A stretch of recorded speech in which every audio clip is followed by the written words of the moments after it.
You're listening to the Perth Property Show, Australia's only weekly property podcast by West Australian experts for West Australian listeners. Catch your latest episode every Monday at 7 a.m. Good morning, guys. Welcome to the Perth Property Show. My name's Trent Fleskens, your host as always. This week we are talking planning law, and we have got Perth's number one planning lawyer in the room. It is Craig Wallace from Lavan. Craig, thanks so much for coming in, mate. I'm happy to share. Craig, I think it's important for everyone listening. We will have Tanya Steinbeck on in the next couple of weeks, Kath Hart. We've just had David Airy, Daniel Davison's coming in soon. You're just as important a player in the industry these days in terms of property and planning law. A lot of sophisticated developments get up and get going because of you. So I want them to know who you are, but in knowing that, I want them to understand how you got to where you are today. Where did you start? You obviously got a bit of an accent. I do have an accent. It's a bit of a jumbled up accent, Trent. My start is varied, extremely varied. Scottish parents, emigrated to South Africa in the 70s. God knows why. Yep. I was born there, educated there, qualified there. Within 2 weeks of qualifying, I moved to London. Lived there for almost 10 years. While I was in London, I fell literally into a administrative law team doing planning and just fell in love with it. My journey in a planning law context started there. And how does the planning space over in London compare to here?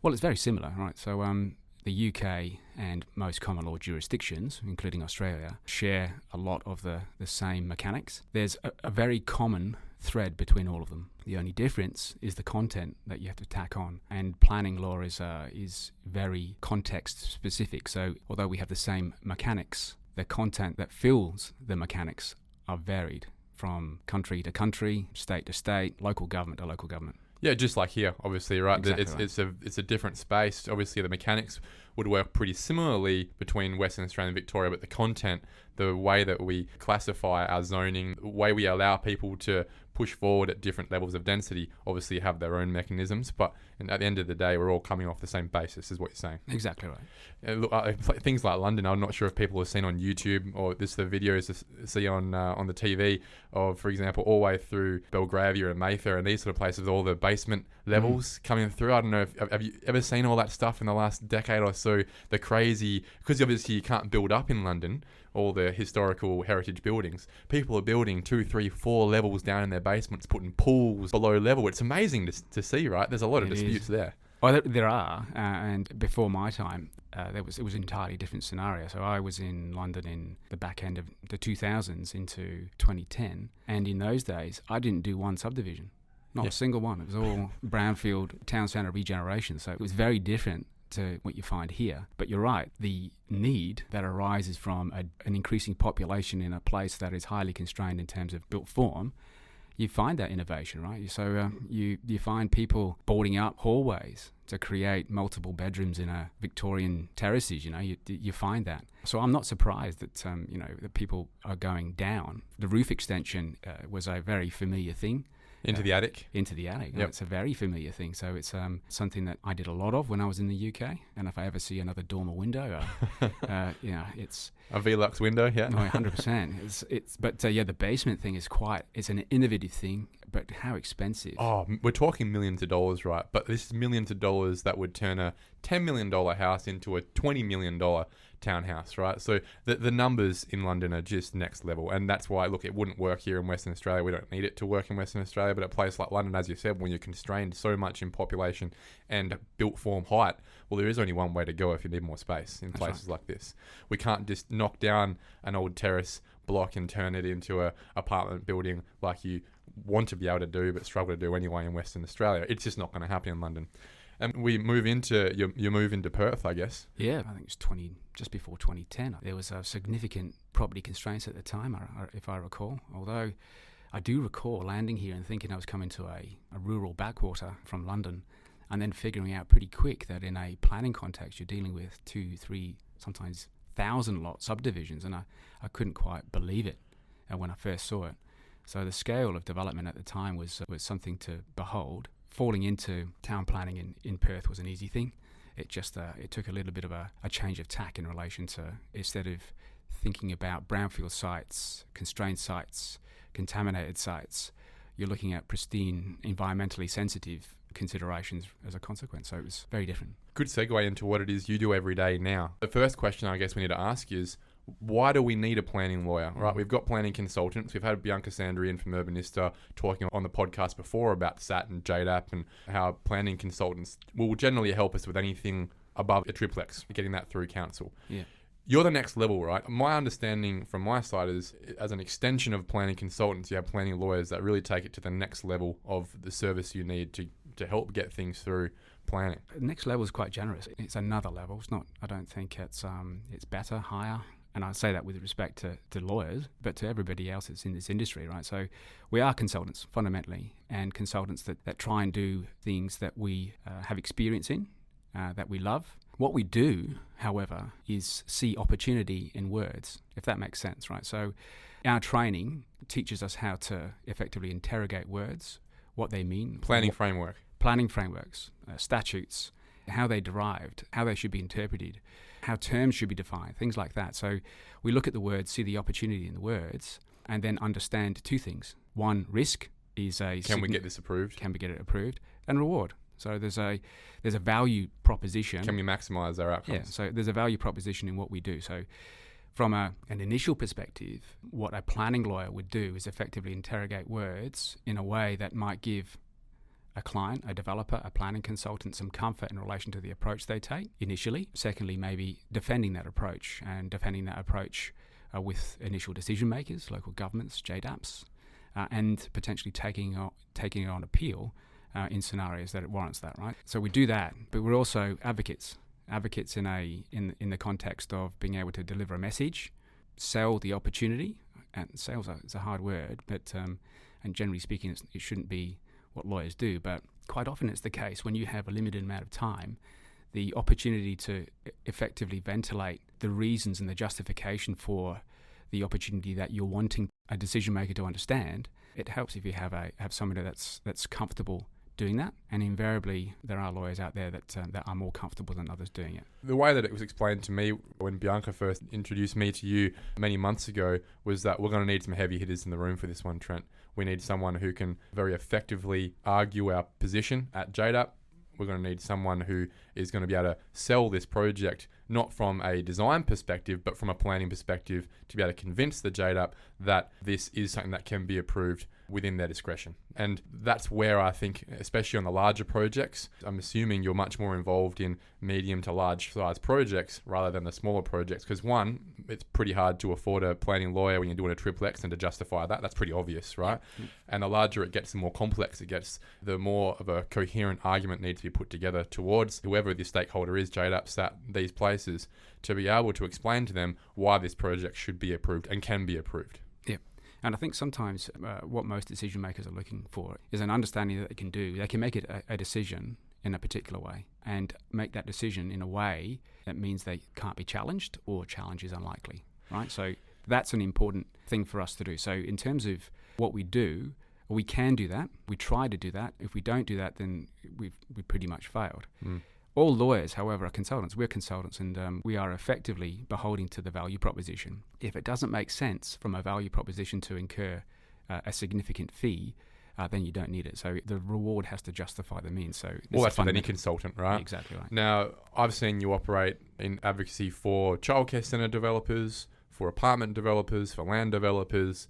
So it goes across all of these spectrums where there's obviously a little bit of complexity in how these can be approved. Every time I've seen you operate, there's been some very coherent arguments that are nearly irrefutable. And obviously a lot of it comes from simply having very good argumentative skills, but also case law too, right? So I don't expect my planning consultant to be able to reference case law when trying to explain to a JDAP or SAT how and why this development should be approved. That's where I think you take it to the next level. All right. Well, to be fair, I think most consultants have a handle on case law. I think that's right. You go to a planner for planning advice. You go to a lawyer for legal advice. If you're interpreting cases, then a lawyer is the place to go. So I don't think there's any magic to it myself.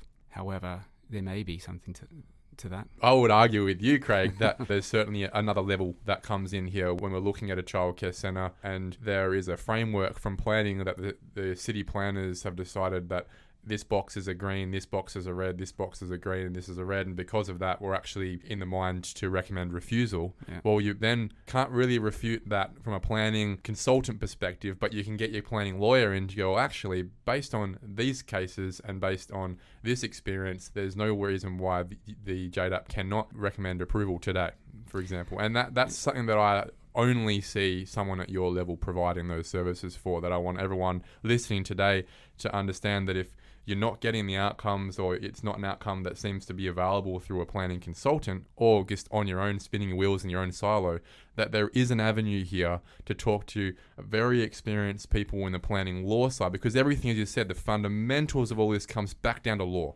Right, there's policies that sit on top of law. Someone like yourself, Craig, and I think you're being very humble today in talking down the difference and the influence you have in this industry when it comes to being able to look. Let's be honest, it's not getting any easier. Right, No, it isn't. The red tape continues to get thicker and thicker every year in planning. City planners and councillors seems to get more and more obstructionist every single year, reaching far and far into, for I don't know what reason, slow down progress in Western Australia when it comes to providing critical services, critical supply of property.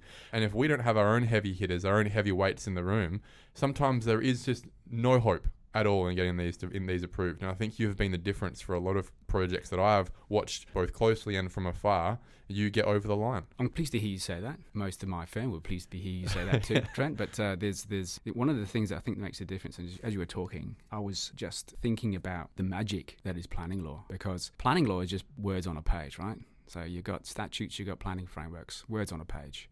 But the inherent beauty of administrative law and how that works is that there's, generally speaking, always discretion. Now, discretion is something that delivers opportunity and magic. And it's in that gives me great pleasure, right? So it's that floats my boat, that gets me to the office every single day. Yep.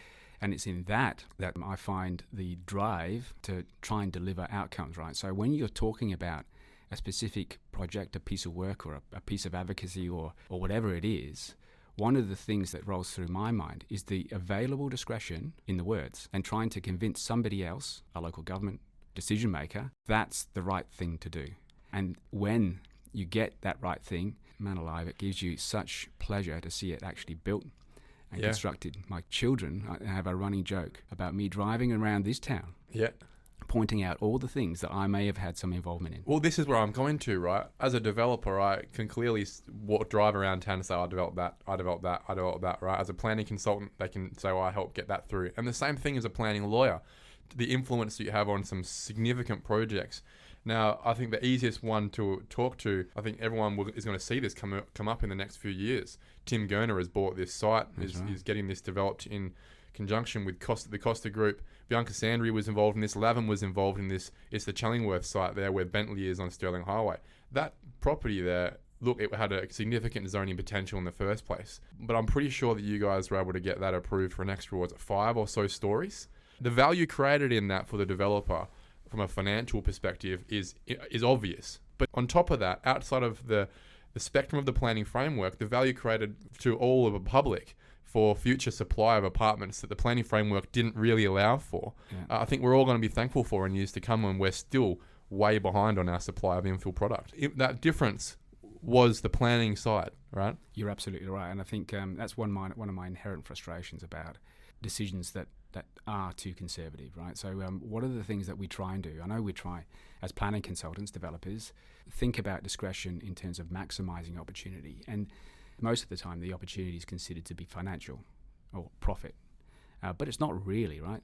It's not really. When you're adding height in an area that increases density in a very small area, with a consequence that you don't have to put that density somewhere else, or it creates nodes of activity that will stand the test of time, or create interest that create legacy. It's those kind of things. It builds communities. Yeah. It's those kind of things. And when you don't do it right the first time, you can't undo it. You can't undo it. 60, 70 years until you have another shot. It's a generational opportunity. One of the things that is the most exciting about this town at this moment in time is that there are so many once-in-a-generation opportunities. I've never seen anything like it. Yeah, and it's a function of the age of the city, right? You go to London, as you spoke to, there's not a lot of breadth there for you to be able to make a big difference. because the differences were made 200 and something years ago when a lot of these buildings were being built, and then they're heritage listed, and then it's done, right? In Australia, especially in Perth, it's a city that's only 150 years old. We've still got another couple of hundred years to get anywhere near where London is at in terms of how static that environment is. Right. In the meantime, all of that change, that chaos in there is opportunity within that to create legacy outcomes. And the frustrating part, you look back in history, some of the most beautiful buildings we ever had in Perth don't exist anymore because of some really poor planning outcomes on the terrace back in the 70s, right? I got a really awesome Lost Perth book that has all the photos of some of the most beautiful buildings. You know, Citibank's building that used to be one of the most beautiful buildings Perth's ever had. That got knocked down back in the 70s. Half the stuff in Perth used to be a fantastic, beautifully designed building from 70, 80 years ago. Not there anymore. Now it's a concrete jungle.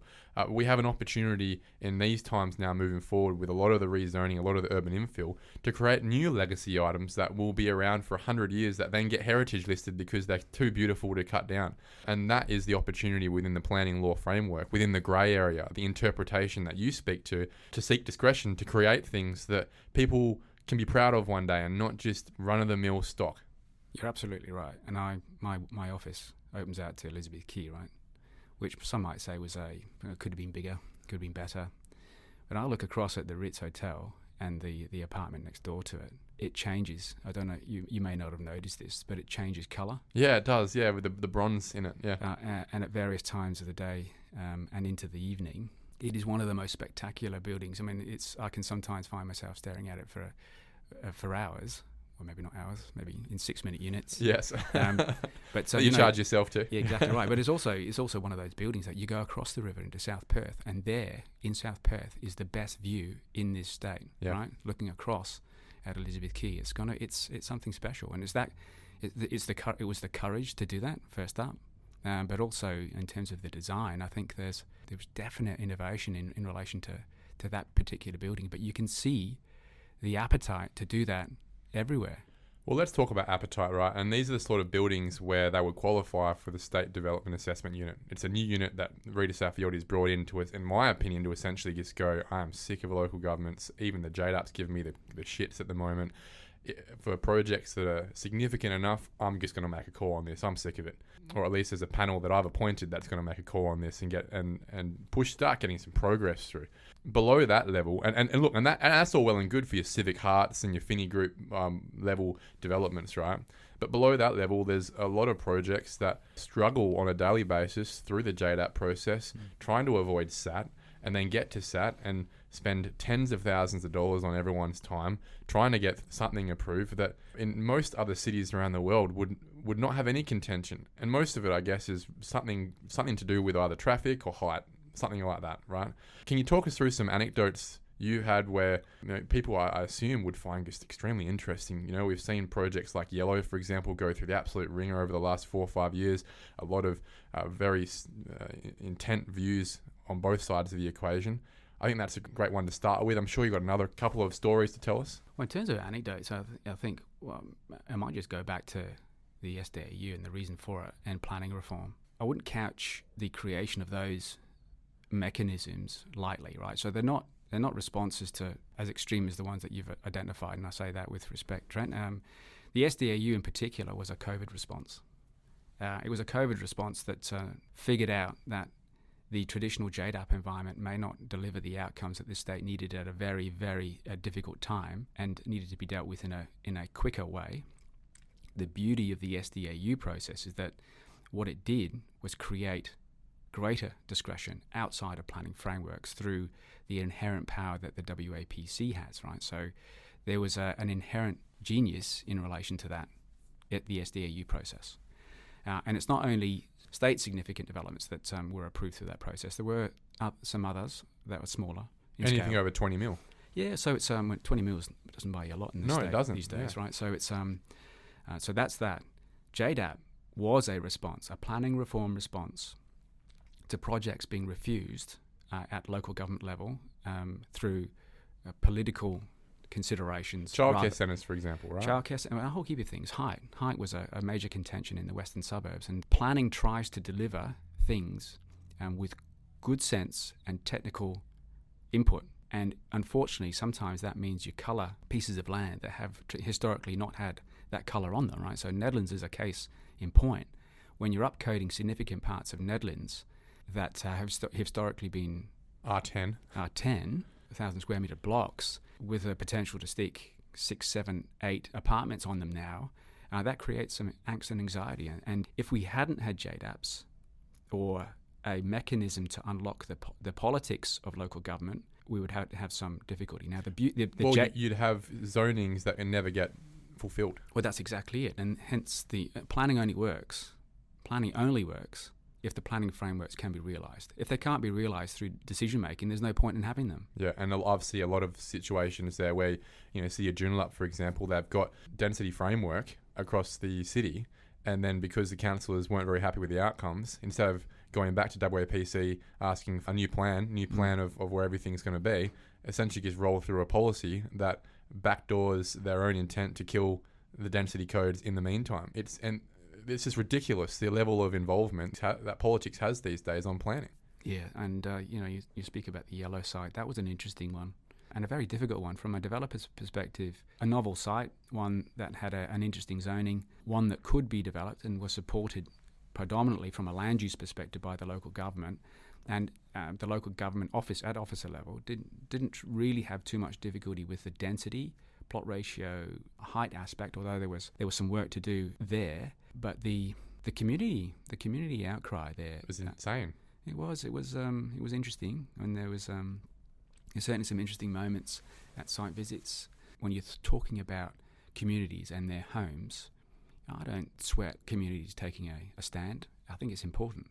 Ventilating your position and applying rigour to a decision is entirely appropriate, and it's beholding on the developer team, a consultant team, all of them, to win over a JDAP, win over the community, to make sure that they understand that the concerns that they have from any perspective, parking height, amenity, everything, can be overcome. And historically, that's shown to happen, right? So there's a list as long as my arm of developments that you'd have community outcry about at JDAP, to only define that 5 years down the track, when it's approved and developed and built, it's an absolute godsend. There's a Woolworths on Canning Highway. Yeah, that's a fantastic example of a place that otherwise would have been struggling for years for amenity. That's right, and I remember the JDAP meeting. The JDAP meeting was about 5 hours long. There were 30 community objectives. I hate for the developer in that regard, but it was a long and hard process. And in that matter, the JDAP acted with confidence and with courage, and they approved it. And now, looking at it, I drove past it this morning, it's not only a good-looking building, but it serves a real community function. Yeah. When I use it weekly, it's a good news story, another story of courage. And this is one that is perhaps a sad story, because driving through Applecross and the Canning Bridge structure plan area, notice that there are some significantly high buildings, right? Buildings that are future-proofed, buildings that would last 50, 60, and wouldn't look out of place in 100 years. So those buildings were created as a consequence of a very courageous structure plan developed by the City of Melville. And the City of South Perth. You're absolutely right. Two cities coming together, which you don't see a lot. And in South Perth, you haven't quite seen that realised yet. But what you saw was an appetite from a developer's perspective to build these things, to find the people to live in them, to make them work. They're actually fully functional buildings and will be there for a long period of time. But what we've seen over the last 5 years is an increasing community outcry resulting in local government politics, elections, local governments, councils changing to effectively reducing height, reducing the intent, reducing the opportunity in those structure plan areas, and which is a bit sad and perhaps a little bit unnecessary in the context of what a planning framework is developed to do, which is to identify appropriate land use in appropriate areas and to allow the market to regulate itself, which is all market driven. So developers don't build things unless they make sense. That's exactly right. Innovation only happens at the curve of profit, and profit only occurs where there is a problem to be solved that you can solve. And the problem there is obviously lack of supply at certain price points, at certain products. Now, the problem with what happened, what you're speaking about there in terms of this nearly retributionary backlash and changes of councils where they're seeking to pull things back a bit, is that it's all obviously location specific. There's a NIMBYism about it all, right? It's not a broader based state viewpoint there where for every apartment that we can build on the foreshore around Canning Bridge, we're saving another hectare of land out in Banksia Woodlands area around Baldivis that should never have been developed in the first place. If we actually had proper planning frameworks 20 years ago in these areas, maybe Baldivis and Byford never had to be built. Maybe we wouldn't had to extend the freeways that extra bit, the train lines that extra bit, the water, the new police stations, extra hospitals we're going to need. All the taxpayer money that gets spent to then duplicate, triplicate all these services out there rather than sharing them amongst existing services.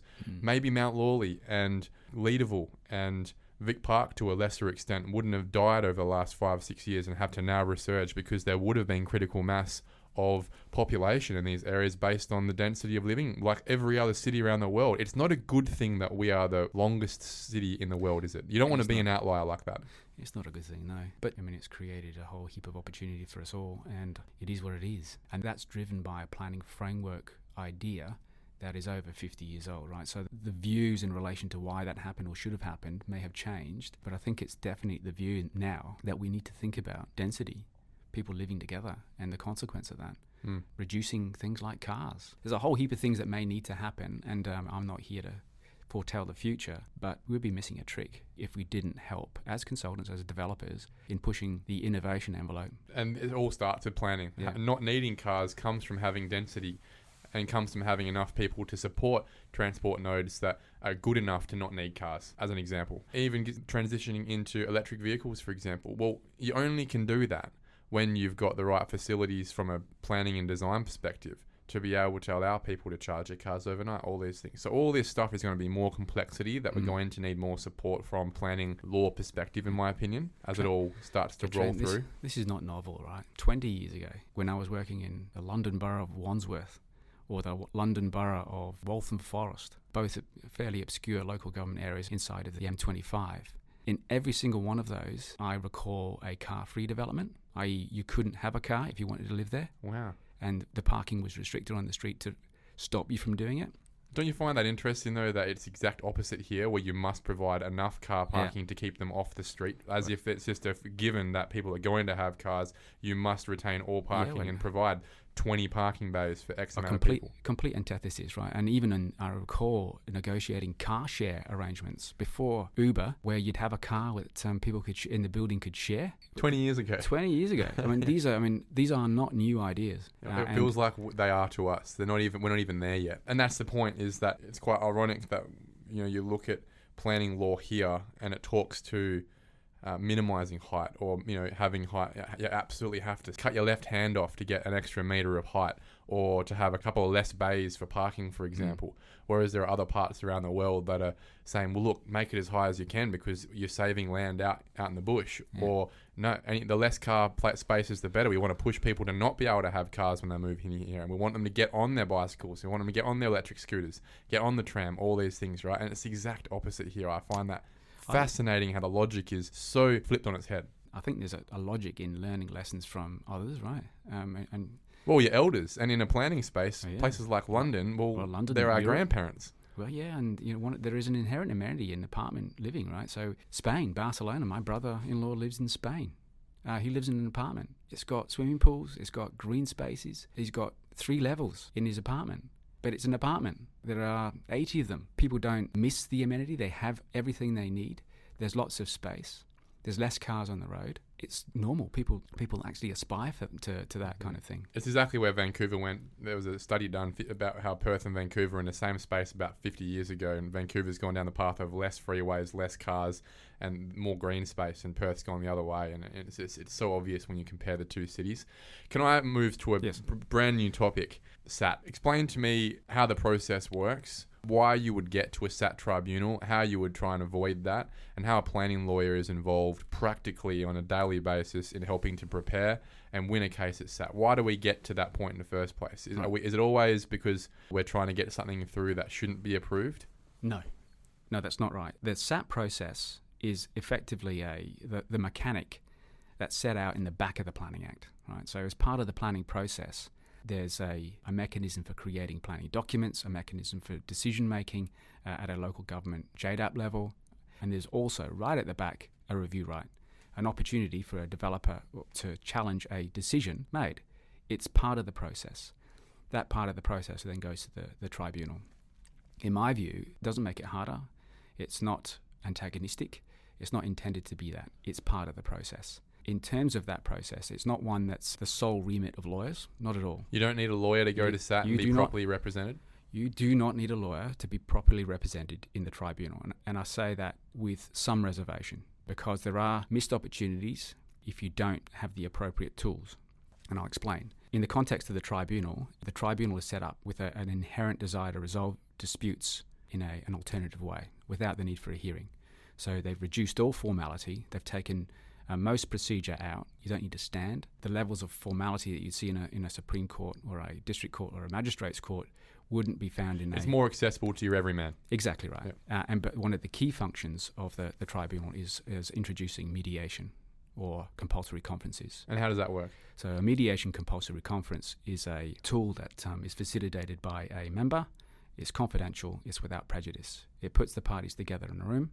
It sometimes puts all interested parties together in a room, including other decision makers that are relevant. So it could be a bushfire issue, there could be a main roads issue, a drainage issue. Biodiversity. All of those kind of things. Yeah. You could get all of the players in the room sitting and talking to each other. Just thrashing it out. Just thrashing it out. The purpose of a mediation is twofold. One is to figure out whether or not the parties can agree. Are we going to get somewhere at some point, or are we wasting our time? And if we can agree, there's a provision of the State Administrative Tribunal Act which allows the parties, one of the parties, to then reconsider their decision. So it's a fantastic opportunity to have a sit down with the decision maker to flesh out whether or not there's an opportunity for resolution. The second thing it does is that if that is not possible, it reduces the number of issues that are in play. And that's important because if you are going to run a matter to a hearing, reducing the number of issues means that you can reduce the time you spend at a hearing, reduce the number of consultants that you need, and effectively reduce the costs. As with all processes, the costs of a hearing, including the time cost, because it does take time to go from lodging an appeal to get to a hearing, have to be considered in the value proposition. Is it worth going all this way? Is it worth going all the way? The time and therefore the money. Exactly right. What is the time and the money generally if someone was going to, let's say that I was not an idiot and I wanted to get a planning lawyer involved, which I would say that most people, despite your views, should certainly consider always having your own heavy, because you're up against the SSO, right, at the end of the day. You're up against their lawyers. Yeah, and if you're in a WAPC or a JDAP environment, you're invariably up against the State Solicitor's Office, who are very experienced lawyers. So in those scenarios, you'd want to be represented. I'll come back to the point I made about missing an opportunity. Sometimes it is the case that the tribunal is the only place where you will find an objective consideration, non-biased interpretation of a particular provision that's never been done before. And the reason that you want that is to create effectively a piece of paper, a decision that assists other decision makers. A precedent. Now, one of the things that is inherently frustrating in a WA context is that the right matters sometimes do not get the right hearing. And that might be because of they're resolved, or that might be, and I've seen this, where a client is frustrated at the outcome or the lack of progress or the conservatism that's shown, and the value proposition doesn't warrant it. I guess compromise. Just compromise. They either go, we'll get rid of this apartment, or we'll make this smaller, or we'll can it all together. That's it. Don't see the value in going all the way to SAT to possibly lose anyway. That's it. So, what you lose then is the jurisprudence that arises from it. And sometimes the way you argue a case, and there have been a number of cases that have been argued in a way, including by lawyers, that haven't created the right kind of jurisprudence, the jurisprudence that could have resulted from a hearing. So there's an inherent utility in the tribunal in that regard, and I say that selfishly because it does help. It helps me in terms of delivering what I can for clients, but it also helps the industry in understanding with some certainty about how decisions will be made into the future. So you say there's it's an opportunity there where you're essentially trying to create something that the other lower avenues of approval, being the local government or the JDAP or the WAPC, maybe don't have or don't believe they've got the parameters to approve something.